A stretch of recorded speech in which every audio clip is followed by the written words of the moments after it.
The Art and Industry of Business and Living podcast, discussing conscious choices around business, money, life and living, and creating a greater future for you and the planet. Hi everybody, welcome to The Art and Industry of Business and Living. And you're with Simone, Milasas, your podcast host. And today I am with, and this is without a word of doubt, one of my very favorite people to create within the world. Welcome, Megan Hill. Thanks, Simone. That was an introduction that put a huge smile on my face. Oh, good. It should. It's like, I mean, you know, if you're out there creating and you're creating with different people, the first thing I'd ask you is look at the energy of what it's like when you create with certain people and don't go to the wrongness of you. Like there's some people like, you know, Megan and a few other people I work with where it's always this continuous, I want to say the best way I can describe it is no conclusion, and that anything you decide that doesn't have to be, you know, set in cement. It's always able to change. And there's other people that I, you know, quote unquote create with that sort of do this more micromanaging and they focus things. So, you know what, we can talk about that in another show too, because it's like, how do you deal with someone who's focusing something when you're actually one of those people who loves to extrapolate? And extrapolation is, you know, grabbing things from all over the world, all over the universe, and pulling it in when it's required. Actually, it's got a little bit to do with this show. One of the things I wanted to talk to Megan about today, and she'll probably be on again because she is a wealth of knowledge. And let me just give you a bit of background. Well, I first met Megan actually when she had a very big tummy. She was pregnant in very Denver, Colorado. I think you were about to pop when I met you. I remember you looked so beautiful, blonde hair, this big belly, you know. And I knew that she was in, I didn't even know why or how I knew that she was in advertising. And I think you've worked in advertising marketing for like 10 years in the corporate world. Is that right? Yep. Okay. So, and then Access Consciousness, who is the company that we both work with, required some of her skills. Now, I remember going to some dodgy chain restaurant in America and sitting down with Megan talking about the possibilities. And I walked away and I was like, I would love to have Megan. And in this 10 seconds, in this moment, we can't afford her. So I was like, I'm really sorry. I don't know how to make this work. Now, what happened with you also with that? That's my part of part of the story. What happened with you with that story?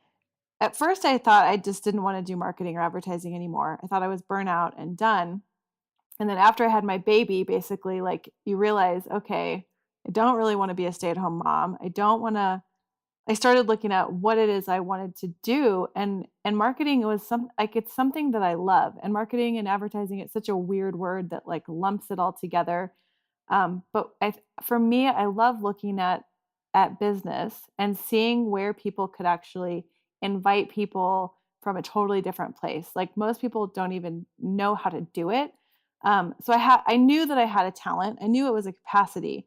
So I was asking, you know, what would it take to work for a company that actually at first, when I first talked with you, I said, I want to work with Access Consciousness, and went to you. And then it was, you know, you said, I'm sorry, we can't afford you. And I was like, fuck.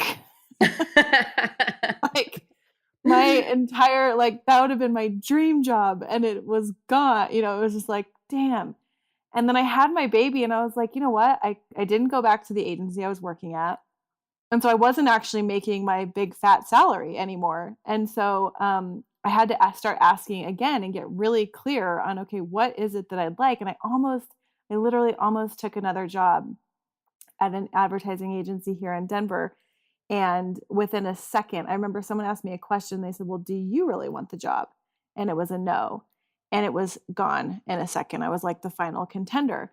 So I just kept asking questions. What would it take to work? You know, what would it take to use this love that I have for marketing and advertising and all of that stuff? What would it take to use it to actually create consciousness, to create change, to inspire people? Because so much of advertising is truly not necessarily targeted to that.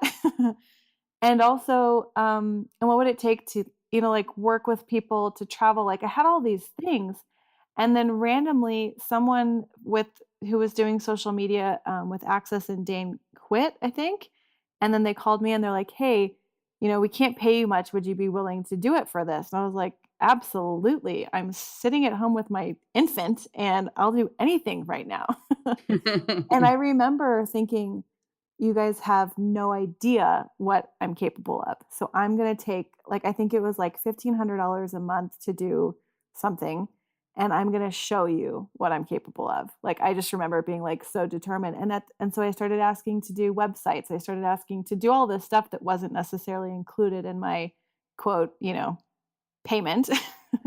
Just because I was like, I have to be able to show them what else is possible if you actually, start if I could start using what I know with a company that would allow me to go there, you know? So, And that's a really good point, and I wanna bring that up too, is I see so many people, like in your instance, would be, I want X amount of money for doing XYZ. yeah, And they won't resist. They will resist anything else, and they won't comply to anything less than that. And yet creation is what drives them. And if you're listening out there and you are one of those people, follow the creation. yeah. Because if you look at, I mean, how many years ago was that now? 7 years 7 ago? years, 8 years yeah. ago? Mhm. Okay. So seven years ago, we had that conversation. The company of Access Consciousness has expanded so much. Megan's earning way more than $1,500 a month now. She even has an assistant or many people helping her all over the world. We have a social media team. Like, it has expanded.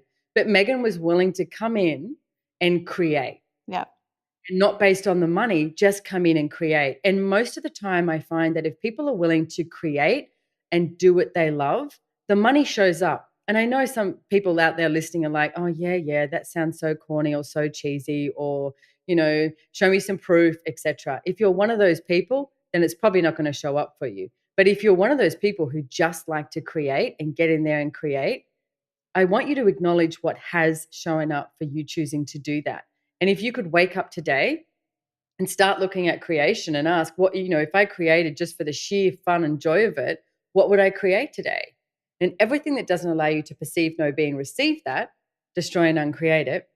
Right and wrong, good and bad, pock and pot, all nine shorts, boys and beyonds. And if you're just joining us, the clearing statement, it's this weird, wacky, wonderful, wonderful, wonderful process that has completely changed my life from Access Consciousness. And it's basically about changing the energy. And you can check it out on theclearingstatement.com, because we've got way too much to talk about talk about the clearing statement right now. So, Megan, one of the things that I wanted to talk to you about today was graphics. Now, this is something that happens in our company a lot, and I've heard you talk about this, and it's I sort of like, what's the world outside of graphics? Because so many of the productions that we have, the different projects that we have in Access Consciousness, people are like, oh, I'm waiting on the graphics, or when we get the graphics, or once we get the graphics. Like, that's a really familiar words and sentences that come out. It's like the graphics are going to be the right. pinnacle of everything. That sort of place where people go, well, once I have money, then I'll be happy, instead of just waking up going, guess what? You can be Yeah. happy today.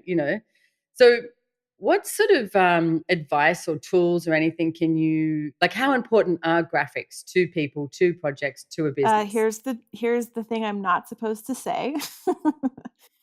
They're not that important. They're not what creates. They're not, I've heard people that will not start a business because they don't have a logo yet. And it's like, I'm sorry, but your logo isn't what creates. It's truly not. It's either your product or it's your love for creation. You know what I mean? Like, it depends on the industry you're in. So if you look at Access Consciousness as a business, it's not an easy thing to sell consciousness, right? Because it's like a million wonderful things and possibilities. So if you take just Access Consciousness as an example, the logo of the dandelion, that's quite easy. But the coming up with that was a brilliant choice by Gary Douglas, because it actually, in an image, captivates the energy that Access is. And if you don't know the story, it's a dandelion is basically like this really cool visual of what consciousness is, where possibilities, you blow the dandelion and it's a weed and it spreads everywhere, and you don't know where the seed's going to land. You don't know when the seed's going to bloom, and it's a weed, so it grows everywhere. And so his choice to do that, that's all that it was. And so now that dandelion, it doesn't matter what color the dandelion is. It doesn't matter if it's a picture of a dandelion or, an artistic drawing of a dandelion, that choice to have that image, which resonated with the energy of the business, is what created this really cool thing. So if you look at, okay, if back in the day, whenever that was chosen, I don't even know when it was, would you have needed to hire, a very special logo designer? No, you could have literally had a picture of a dandelion and put, access consciousness on it or whatever the name was at the time. It's more about getting something that's visually matching the energy of whatever it is you're trying to create, sell, or inspire in the world. I love that. And the key element there, I think what you've spoken about too, Megan, is the energy of it. Yeah. It's like, not getting too complicated, but you're right. Access consciousness really does, it includes that whole energy of access with the dandelion. I mean, cement, there's no dirt inside and there's a dandelion growing up in the Yeah. cracks of it, in the middle of some major city. It's like, how does that happen? How does that work? So with that information, and let me use another business that we work with that is, one of my businesses is Joy of Business. If you want to check it out, accessjoyofbusiness.com. But it has this JOB that's sort of, within some sort of like little circle like that. It's not very big. It's funny when you're doing a podcast because you can't show anyone, but you have to go check it out. There you go, ladies and gentlemen. That's your homework. But it's this red color. Now, the funny thing is about this, the red color was the guy who created the logo. He just saw a photo of me and he took the color of my lipstick that I was wearing in this photo and made that the color of the Joy Business logo. That's simple. Now, what I've also seen though is red has become this Joy of Business color. And you once mentioned how good a job that we had done. We're in an access class and someone's in a red dress and it's like, oh, look, there's the Joy of Business colors. So can you talk a bit about how that and sort of how that gets created? Or, I mean, I guess maybe we had no point of view or. So how cool that you had a designer that picked that and said, "Hey, I'm going to pick something that's unique to her, the author of the book." And you probably didn't even know that that's it. Like, I've seen you, you wear red. It's one of your colors. So he saw that in you. So that's brilliant. Like, that's awesome when you have a designer that can pick something like that. But if you as a person and as a business and as your team, had you guys not been the energy that that was and sort of carried that through in all of the stuff that you do, then it wouldn't have been a thing. It's not that every single thing that you put out is red. It's that you'll have a touch of red, which is exactly what the lipstick was. So you'll Mm, have a touch of red somewhere. And then when you have a Joy of Business thing, you invite everyone to wear red. And so red is carried through almost everything you do, mainly because it's something that you as a person, you like. So, you had a red car. You had, like, for whatever reason, that red inspires you. I don't know why. Maybe, maybe you do. You know what I mean? yeah. And because of that, it inspired, like, it's bold, it will not go unnoticed. It's also elegant. It's fire, it's like got this fierce creativity attached to it.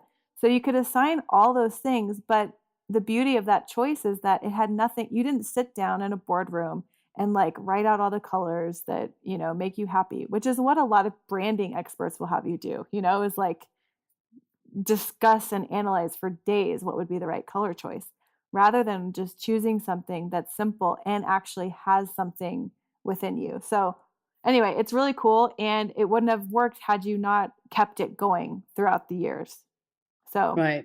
Yeah. And you know what? The thing that's coming across as you're talking to, Megan, is the simplicity of this yeah. and the joy of it, Yeah. which again, we were mentioning about, like the joy of creation and doing it from the joy of creation, not from the necessity of adhering to somebody else's point of view. I Yeah. mean, I was talking to my sister-in-law today, who's also, I've nicknamed her the devil because she's my personal trainer. So, and she was saying how her body has been hurting a lot. She said, but you know what? I get that there's something my body requires, but also everyone's projecting at me of, you work out too much, you do XYZ. And I was like, yeah. And look at the industry, CrossFit around the world. Like I know lots of people who do CrossFit worldwide. And yet as soon as something is created, like CrossFit, then people start making it as a thing, as a decision, as a conclusion, as that's what it is. which is why right at the beginning I said it's really fun to work with Megan, is every choice you make can be changed.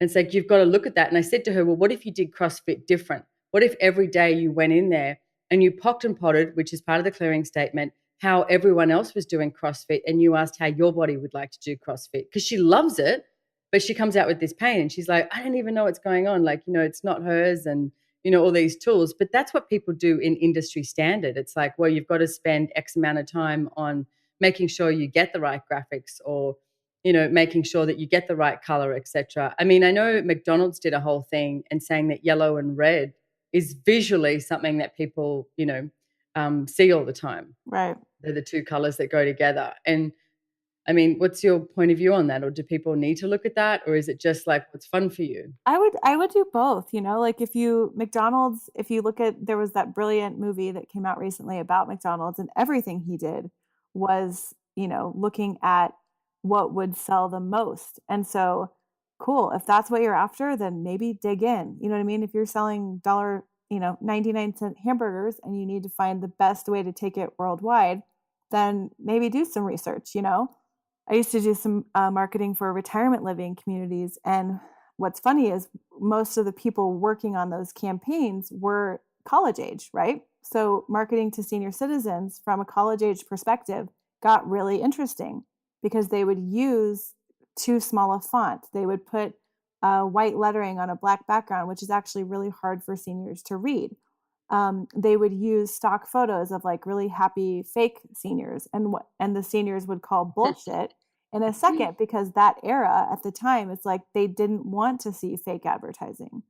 So that information can be really cool. So what I would look at, like, what information do you need for your company, for your business, for what you're creating, to know what is in it for who you're selling to. I think that's another really interesting thing that occurs, is a lot of people will create based on what they desire, what they want, what they think is important, rather than having a look at who are you selling to if you're selling, or who are you inspiring, or what are you creating, and then look at who is that audience, or who are you talking to, and what would they like to see, what would they like to hear, what would be a nice little way to flirt with them to get them interested. It's the same thing. Like, a lot of times when I talk about marketing, it's like dating.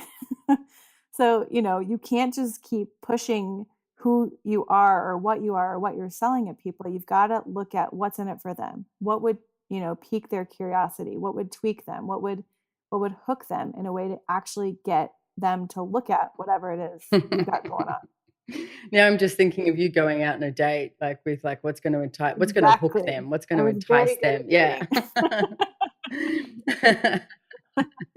So, and the interesting thing about that is too, I mean, I just looked at a bunch of graphics the other day and they were so girly, and yet the product Yeah. wasn't girly. And I said, you know what? They need to be different. They need to be something that's an invitation for men and women. So, and this person is fantastic at doing graphics. Like, I love her stuff. But it was like, the adventure of living or something was really girly. And it's like, no, the adventure of living is for men, women, child, older people, Yeah. whatever. It's like, it doesn't matter. These ebooks that we're putting out. So it is looking at that too. Like, I like that, looking at your audience. And how important then is it also to keep in with what you do love? Like, I think there's sort of like a Yeah. fine line between, what do they require and what do you love? Like, for example, when you spoke about the photos, there's very few stock photos Yeah. of people that Yeah. I like. And because same reason, it's like there doesn't seem to be the energy behind it. And I way prefer to use photos of the people I know, because there's an energy that they're so present with what is going on or what the Yeah. topic is, etc. So how important is it to get that piece, like to match the graphics, Well, I would etc.? say, it can depend. So if you take the senior the senior living community example, I went to several locations to do photo shoots, and it was very clear, like, if we were going to use actual photos of actual residents, then we couldn't have them looking old and dying, because our market, Like dying. our market was that 65 to 70 plus that were looking to retire and downsize and spend more of it like at this lifestyle community. They didn't really want to face that future. So it was sort of like, okay, so how do we actually get a good mix in there? You could hire some models if you need to, or just know that people do judge. So what are they going to judge? It's just people like prettier things. So just be aware of the visual element and then choose what you'd like to choose. So workout equipment, you're not getting someone who's, 20 kilos or If 50 you're pounds gonna overweight if showing you you're how to gonna use the do equipment. a before and Really not gonna after, be that would that. work. But Yeah, it's like yeah. you want to see. I mean, I know it's advertising and I still see it and I'm like, oh man, if I had that, I could be like that. I could look like that. That's so funny. I was at my mother's the other day and she had, I don't know why, but she has like this shopping channel on all the whole time. I was there for like an hour and there was three products the whole time. But one of them was the Total Gym. And I was looking at that going, God, all those people. And it's so easy to pack away. And I've seen this. I used to live in Santa Barbara, California, and I fell for it and I brought one of those Total Gyms. It was fine, like, it was okay, but, I mean, I've got a whole setup of a gym downstairs now, but it was funny because your mindset starts to go, "Oh, yeah." And there was this other thing about an air roaster. So it's like a thing that you put a Yeah. casserole in, and he gets out this steak out of the freezer, and it's totally frozen, and he, like, snaps it on the bench, and he's, "Look, totally frozen," and he puts it in this air roaster, and by the time he gets it out of the air roaster, it looks like the most succulent steak you've got from the best restaurant in the world. And you know that they've sprayed stuff on it to make it glisten, to make it look moist and all of this. But you're still thinking, God, that would be an easy way just to put a steak in the air roaster. So I guess my hint to you too, on the other side of this, when you see stuff, ask to see and perceive. I mean, one of the things we talk about in Access is you as an infinite being should be able to perceive, know, be, and receive everything. So if you ask to perceive, know, be, and receive the truths and the lies of everything, not from judgment, just from what Megan and I are talking about, have a laugh about it. But if you perceive the truths and the lies and ask, is this actually going to work for you? That is one question that you need to keep asking. Is this going to work for you? And then you can choose it. You know what? And if you choose it, and we've spoken about this before, 10-second increments, not the wisest choice, not the smartest choice in the world, choose again. Like the Total Gym. I ended up selling it after all these payments I It's did. reminding me of the movie Joy. Yeah, yeah, yeah, yeah. I loved She that came up movie. with this product that she was just so sure the world needed. And then it wasn't, I haven't seen it in a long time, but I just remember when she finally, got her chance to sell it, like she had to actually tap into why anyone would want to buy it. I can't remember, but I feel like in the movie she kind of did the fake thing in the beginning and then some point like when she realized it was like create or die and she went for like, hey, you guys actually need this. Like, she got real really fast. And I would say that's another element. Like get really clear about what it is you're creating because if you don't believe in what you're creating, if you think what you're selling is bullshit, it's going to come across as that too. So I totally get that. Totally, totally, totally, totally. And it's like if you're in any form of sales and you don't actually trust what you're selling, it does come across. And it's obvious. You know it when you walk yeah. into a shop or you know it when I mean, some of my favorite clothes shops to go shopping, there's one in Melbourne. It's a Melbourne designer called Digby's. And the person that they have in the shop is wonderful. You walk in, doesn't matter if you're 5 minutes towards closing time, Yep. you're her client. Like she'll look at the shape of your body and be like, oh, this. And I always walk out with Yep. way more than what I would have, walked out if I was just shopping alone. And it's like, that's the sort of person who's a great Yep. salesperson, way better than Yeah. just No. graphics. Yeah. And the graphic on the window may bring a person in, but it certainly doesn't sell it. So I would say that's the same thing that you've got going on with graphics is it's like it may grab their attention, but what's past that is so much more of the seduction, the flirtation or whatever you want to call it. I mean, and that lady wasn't doing that to sell you. She genuinely loved creating for your body. Like I those people that they just want to pick out everything and they want to make everything work. And when you have someone like that, keep them, and honor them. And Yes. whether it's commissions Yeah. or whatever, because those people can be hard to find. And the same thing, if your business is, I don't know, shoes, find someone. There are people that love everything. So there are like super fans everywhere. So find them and use them to your advantage. I love that. So find your Yeah. super fan. And I used to think that, everything I hated, everyone else must hate as well. This was years and years and years ago before Access. And when I finally went to a business class that Gary Douglas, the founder of Access, was doing, and he spoke about that, because I was giving away all the stuff that I loved to do and doing all the stuff I hated because it felt so bad about giving a job to someone that I didn't like to do. And then I soon realized, oh, hang on a second. There are people who love to do this. So why not invite them along and create the joy of business and create the ease Yeah. of business? Yeah. Yeah. So, Megan, to finish off here, is there anything that you've seen in the world, marketing graphic wise, that you just like really tickled your fancy and thought they did a brilliant job at it? There's always something created with it. So I can give an example of something that recently was created with Access, just because it's what I work with so much. I work a lot with the events creation and promotion. And I was on a meeting, I think it was like 4 months ago at this point, and we were looking at this choice of possibilities coming up in Stockholm. And the local team host, the creators really wanted to do like this viral hashtag campaign because Dane had a really viral campaign in Brazil. So in Brazil they did them Dane them, which means like come Dane come, because it was the first time he'd gone to Brazil. So they decided they wanted to do like come Dane come in Stockholm. And I'm like, well, hey guys, it's not going to actually work the same because A, he's been to Stockholm, and B, it's not an intro event, it's one of the more advanced classes. So you've got to, like, with a viral campaign like this, you need to actually come up with something that would go viral, that would catch on locally. So it was really cool. Jonas, he's not exactly the marketing dude, and he was like, hey, there's this word, logum, and it's the one word that doesn't translate into any other language, and it means like, don't be too much, too little, like. So anyway, it's this word. So they were like, what if we did no more logum? Which is very Swedish. That's what the Yeah. Swedes do. You're not supposed to be too successful, but you're not supposed to Yeah. be a failure. And that's how Yes. Sweden is run. So, yeah. So then, of course, the next step was, hey, can we get graphics created? I was like, ah. So, hey guys, the actual point of a hashtag is for it to be used in a post. You know what I mean? Like the hashtag in a graphic doesn't necessarily work until that hashtag actually starts catching on.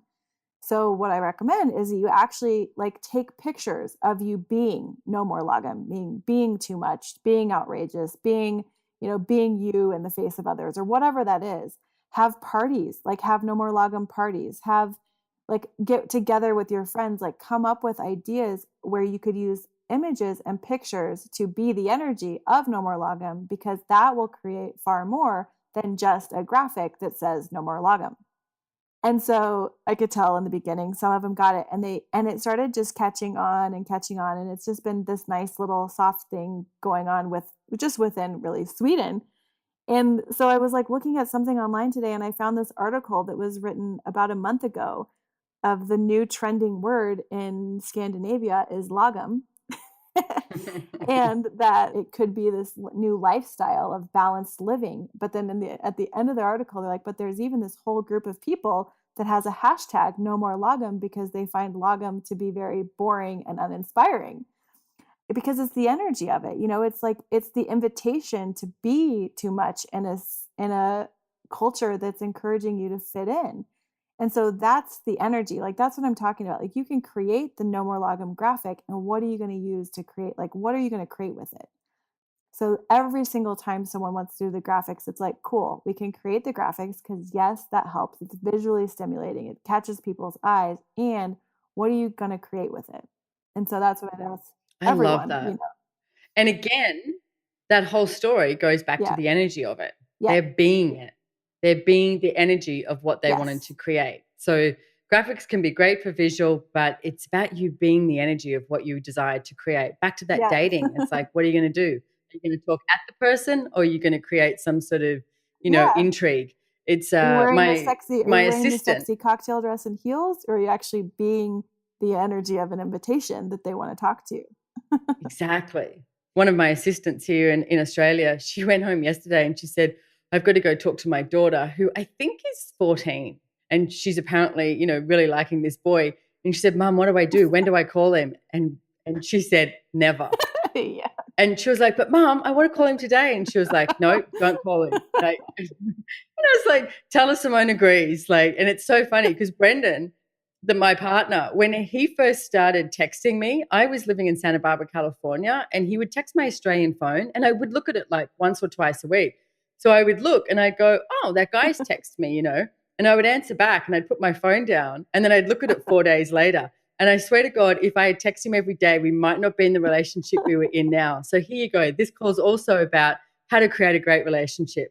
Oh my God, that reminds me. I used to have talks with Connor because he was, probably more like Brendan. Like if he didn't call a girl back within, a week, it was no big deal. Like he would go like 2 weeks, and I'm like, did you ever talk to that girl again? He's like, oh, I forgot to call her.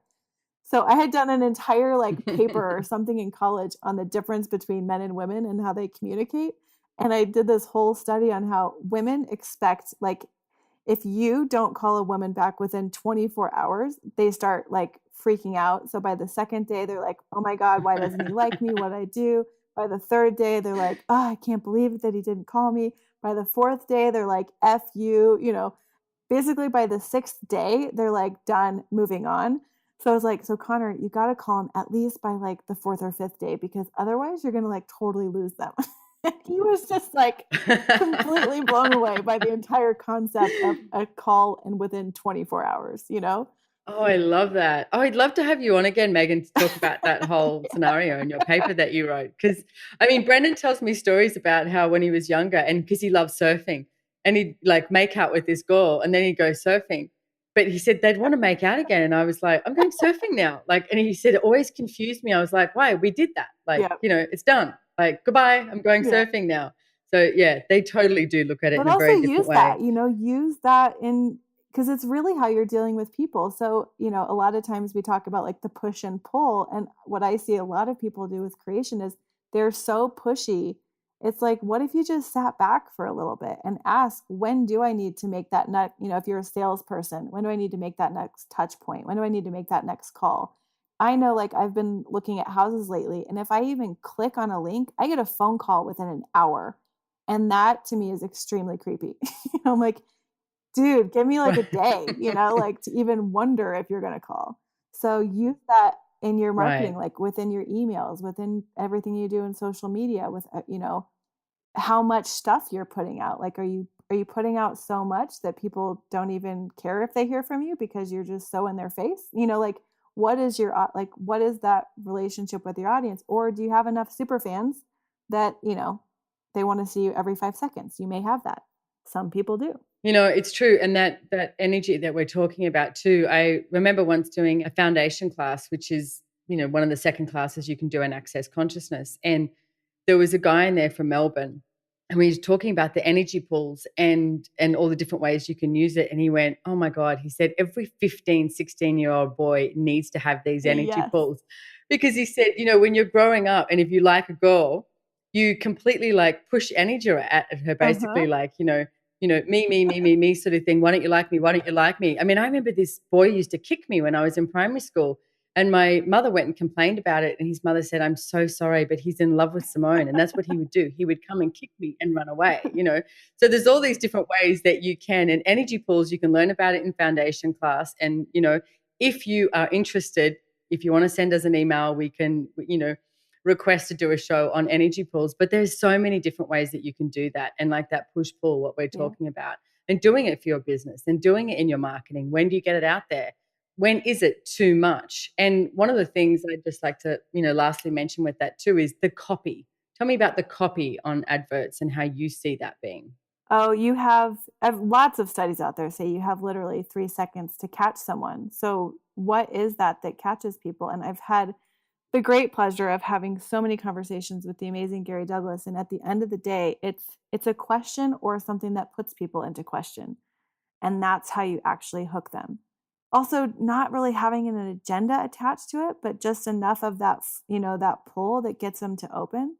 So that's a great thing for email, but within the copy, like not too much information. That same thing. Like if you're writing something, is it enough of a seduction, of a pull to keep their interest, to keep them going? Or are you trying to basically be that little boy that's, hey, hey, hey, hey, hey, I like you, kick you, kick you, kick you, giving you all this information, pushing at you that like look at the difference of what that creates. Look at what you like receiving. I don't know if anyone gets direct mail anymore that they actually read, but if it's like an email or a text or something that you see in social, like how much is too much for you and what is it that pulls you in? The one thing I've learned is it's a question or something that creates a question, and definitely pull energy while you're writing.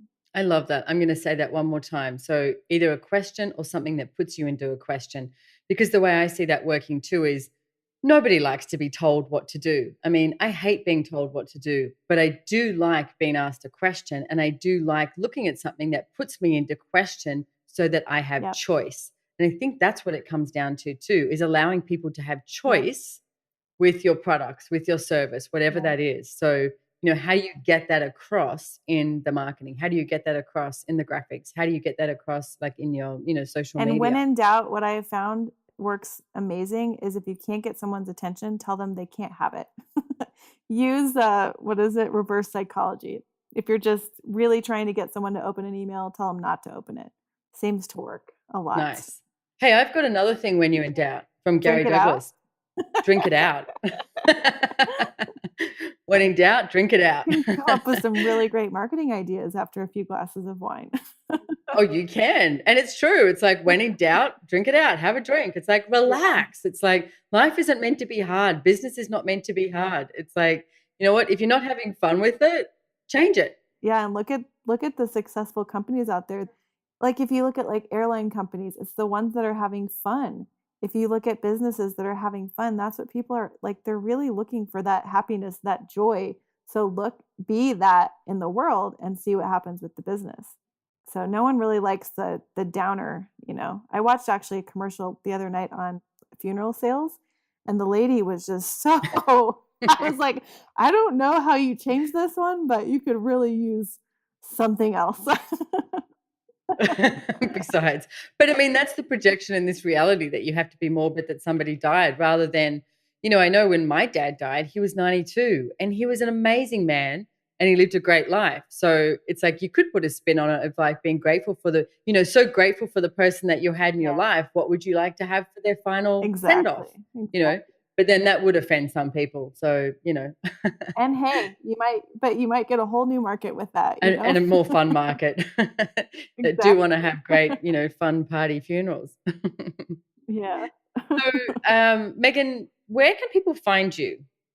I'm the worst marketer on the planet because I don't even have a website. But you can find me, you can email me at megan@accessconsciousness.com, or you can find me on Facebook. It's facebook.com/access Megan.